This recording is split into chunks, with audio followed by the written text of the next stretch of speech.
What if the book of Genesis wasn't just some ancient story about creation? What if it's actually a divine blueprint for, well, all of time?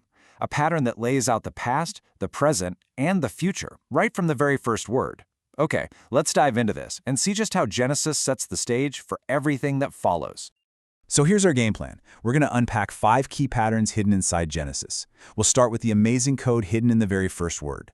Then we'll look at the 7 days of creation as a prophetic map. After that, we'll explore the choice between 2 famous trees, trace the covenant promised through one family line, and finally see how it all comes full circle in the book of Revelation. All right, so the entire blueprint, the whole thing, it kicks off with the very first word of the Bible. It's a single Hebrew word that contains this incredible hidden message about the nature of creation itself. That word is Bereshith. Now, we usually translate it as in the beginning, right?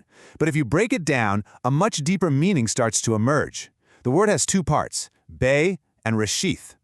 Be can mean in, but it could also mean with. And reshith, well, it doesn't just mean beginning.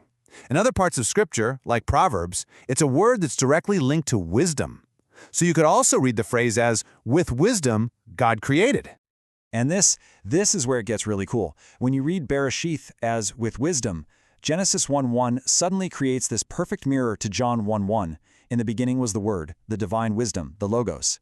It suggests creation wasn't just a raw act of power, but an act of profound divine intelligence. Purpose was baked in from the very first moment. So if the first word is a kind of code, then the first week is basically a map. The 7 days of creation, they aren't just a historical log of what happened. They lay out a prophetic timeline for all of human history.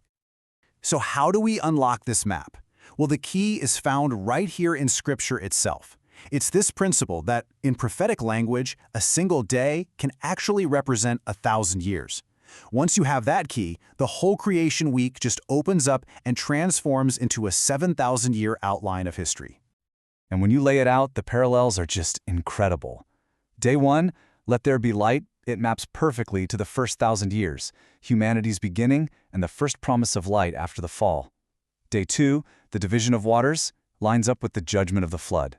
Day 3, with its land and seed-bearing plants, that corresponds to the calling of Abraham and Israel, the seed people.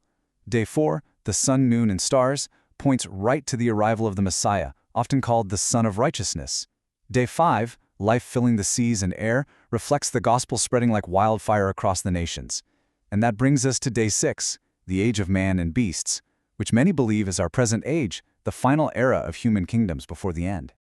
So, if the first 6 days map out 6,000 years of struggle in history, what does that 7th day, the day of rest, represent?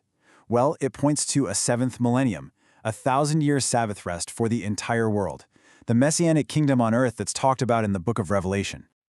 Now this brings us to the core conflict that's established right in that blueprint. At the absolute heart of the Garden of Eden, humanity was presented with this fundamental choice, a choice symbolized by 2 very different trees. On the one hand, you have the tree of life. This represents a life of complete dependence on God's wisdom, His presence. On the other hand, you have the tree of the knowledge of good and evil. This one represents human independence, that desire to be our own gods, to decide right and wrong for ourselves. The choice was really simple. Trust God and have life, or trust yourself and face spiritual death. And listen, this was not a one-time choice. This conflict becomes the engine that drives the entire story of Genesis, and you could argue the whole Bible. It's the choice between Cain's self-willed offering and Abel's obedient one. It's the same choice that defines individuals, families, and even entire nations from then on. But the story of the trees doesn't just end with humanity getting kicked out of the garden. Oh no, the language of a tree comes back in this incredibly powerful, redemptive way in the New Testament. In the book of Acts, the cross is explicitly called a tree. And this is the ultimate reversal. It's absolutely beautiful. Adam's disobedience at a tree led to death and separation. But the Messiah's perfect obedience on the tree of the cross reverses that curse completely. It restores our access to the tree of life, making a way back into fellowship with God. So how is this promise of restoration preserved through all of history? God didn't just leave it up to chance. He wove this promise, this covenant, into the very fabric of one specific family line that runs like a golden thread all the way through Genesis. Right after that fateful choice in the garden, humanity fractures. the story starts following two totally distinct paths, and they're symbolized by the descendants of Adam's first sons, Cain and Seth. And you can see this divergence so clearly. Cain's line, they focus on worldly progress. They're building cities, they're mastering metalworking, creating music. But spiritually, they're in a free fall, declining into violence and pride. Then you've got Seth's line, which represents spiritual progress. It says that in his time, men began to call upon the name of the Lord. This is the line of worship, of obedience. This is the covenant line that God preserves through Noah, leading all the way to the Messiah.